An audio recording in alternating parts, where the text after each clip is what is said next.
ನಿನ್ನ ಸಂಹಾರಕ್ಕಾಗಿ ಎಂದು ಹೇಳುತ್ತಾ ದಿವ್ಯ ಬಾಣಗಳನ್ನು ಆತನ ಮೇಲೆ ಪ್ರಯೋಗಿಸಿದಳು. ರಸಿಲೋಮನ ಕವಚ ಆಯುಧಗಳು ನಾಶವಾದವು.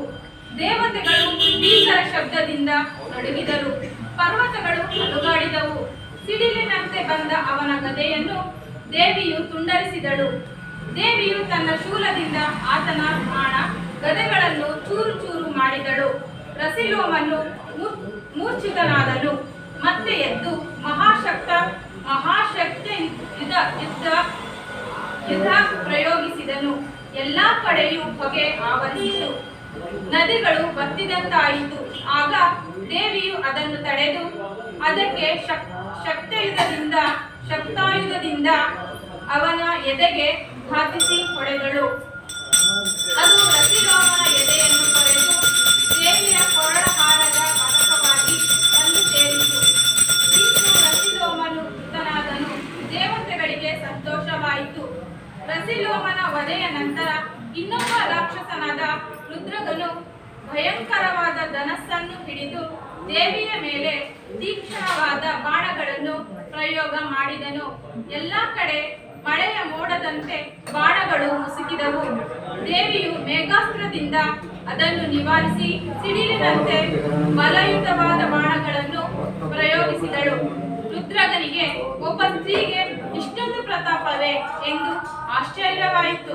ಹರಿಹರ ಬ್ರಹ್ಮಾದಿಗಳೇ, ನಮ್ಮ ಬಾಣಗಳನ್ನು ಎದುರಿಸಲು ಸಾಧ್ಯವಿಲ್ಲವಾದಾಗ ಈಕೆ ಯಾರು ಎಂದುಕೊಂಡು ಬೆರಗಾಗಿ ಕೇಳಿದ. ದೇವಿ, ನೀನು ಯಾರು? ಎಲ್ಲಿಂದ ಬಂದೆ? ನಿನಗೂ ದೇವತೆಗಳಿಗೂ ನಂಟೇನು? ದೇವಿಯು ನಸುನಕ್ಕು, ರುದ್ರಗ, ನಾನು ಕಾಲವನ್ನೇ ಮೀರಿದ ನಿತ್ಯ ಶಕ್ತಿಯಾಗಿದ್ದೇನೆ. ನನ್ನ ಹೆಸರು ಮಹಾಲಕ್ಷ್ಮಿ. ದೇವತೆಗಳೆಲ್ಲರೂ ನನ್ನ ಮಕ್ಕಳು. ನಿಮ್ಮ ಉಪದ್ರವವನ್ನು ಸಹಿಸಲಾರದೆ ಅವರೆಲ್ಲರೂ ನನ್ನಲ್ಲಿಗೆ ಮಹಿಷಾಸುರನ ವಂಶ ನಾಶಕ್ಕಾಗಿ ಪ್ರಾರ್ಥಿಸಿ ಕಳುಹಿಸಿದ್ದಾರೆ ಎಂದು ಹೇಳಿದಳು. ರುದ್ರಗನು, ಈ 3 ಲೋಕಗಳಿಗೂ ಮಹಿಷಾಸುರನಲ್ಲದೆ ಬೇರ್ಯಾರು? ಆ ದೇವತೆಗಳನ್ನು ಬಿಟ್ಟು ನೀನೊಬ್ಬಳೇ ಬಂದಿಯೇ ಎಂದು ನುಡಿದು ದೇವಿಯ ಮೇಲೆ ಅಸ್ತ್ರ ಪ್ರಯೋಗವನ್ನು ಮಾಡಿದನು. ದೇವಿಯು ಅವನ ರಥ, ಸಾರಥಿ, ಆಯುಧ, ಸೈನ್ಯಗಳನ್ನು ನಾಶಪಡಿಸಿದಳು. ರುದ್ರಗನು ಆಗ ಶೂಲವನ್ನು ಎತ್ತಿದನು. ದೇವತೆಗಳು ಹೆದರಿ ಓಡಿಹೋದರು. ದೇವಿಯು ಅವರಿಗೆ ಅಭಯವನ್ನು ನೀಡಿ ತನ್ನ ಶೂಲದಿಂದ ರಾಕ್ಷಸನ ಅಸ್ತ್ರವನ್ನು ತುಂಡರಿಸಿದಳು. ಆಗ ಅವನು ಸಂಮೋಹನಾಸ್ತ್ರವನ್ನು ಪ್ರಯೋಗಿಸಿ, ದೇವಿ, ನೀನು ಇದನ್ನು ಎದುರಿಸಿಯಾದರೆ ನೀನು ಹೇಳಿದ್ದು ಸತ್ಯ ಎಂದನು. ಆಶ್ಚರ್ಯ! ಆಗ ರಾಕ್ಷಸ ಸೈನ್ಯವೇ ಮಂಕಾಗಿ ಮಲಗಿತು. ಆಗ ರುದ್ರಗನು ಕೆಂಗಟ್ಟು ಅಸ್ತ್ರವನ್ನು ಹಿಂತೆಗೆದುಕೊಂಡನು. ರುದ್ರಗನಿಗೆ ಕೋಪ ಹೆಚ್ಚಾಗಿ ಶಾಂಭವಸ್ತ್ರವನ್ನು ಪ್ರಯೋಗಿಸಿದನು.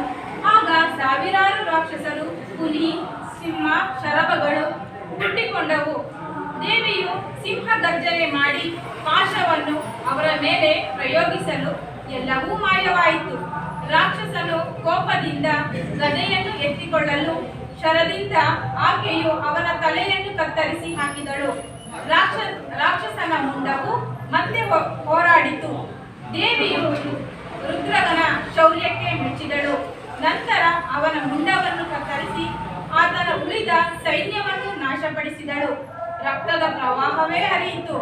ಆಗ ದೇವತೆಗಳು ದೇವಿಯನ್ನು ಸ್ತೋತ್ರ ಮಾಡಿದರೆಂಬಲ್ಲಿಗೆ ದೇವಿ ಮಹಾತ್ಮೆಯಲ್ಲಿ ರಸಿಲೋಮ ರುದ್ರಗ ವಧೆ ಎಂಬ 5ನೇ ಅಧ್ಯಾಯವು ಮುಗಿಯಿತು.